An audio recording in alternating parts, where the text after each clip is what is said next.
Hi, my name is Kyler Montgomery, and I'm going to take a few minutes to discuss the importance of health and safety standards in the workplace. Why is this topic important to me? Well, to put it briefly, I've spent over 10 years in multiple professions and settings to include the military and industrial warehouse operations. Both of these industries are full of hazards that, if left unaddressed, can have disastrous results.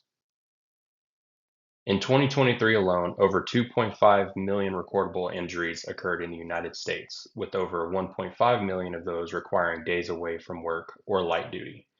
That is approximately 4 workers every single minute becoming injured. Additionally, we saw over 5,000 fatalities from these workplace accidents. What are some injuries that we typically see in today's workplace?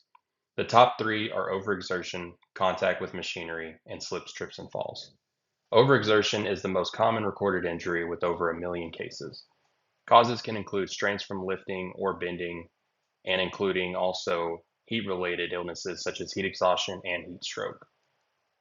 Contact with machinery comes in second place with 780,000 cases in 2023.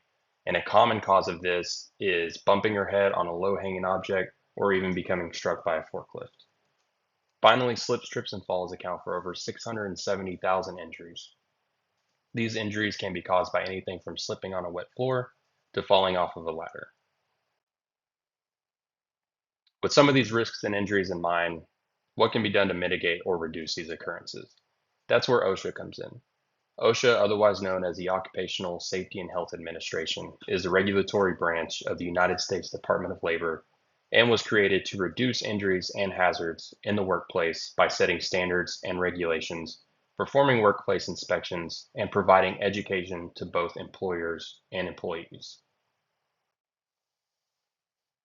With OSHA being the authority on creating and enforcing standards across the board, what are the responsibilities that fall on the shoulders of employers and employees?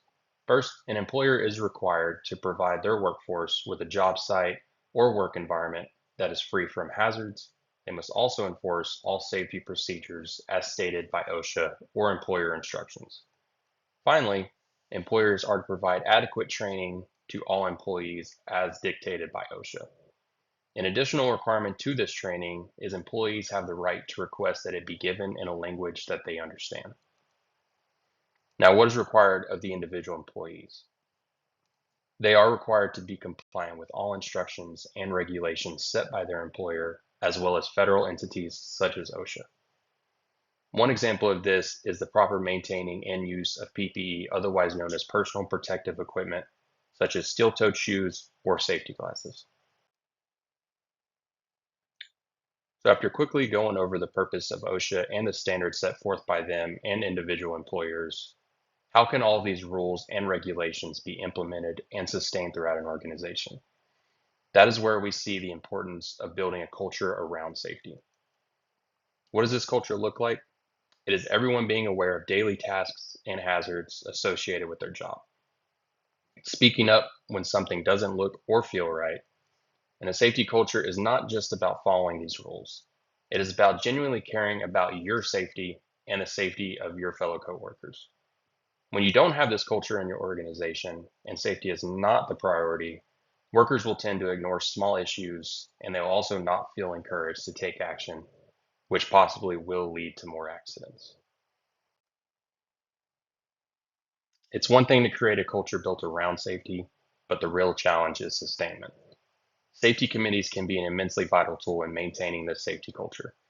These committees are unique to each organization, but they all typically follow similar framework, such as monthly meetings with members with a predetermined agenda to go over observations and occurrences, both safe and unsafe for the previous month, brainstorm corrective countermeasures to address these items, as well as manage any training requirements.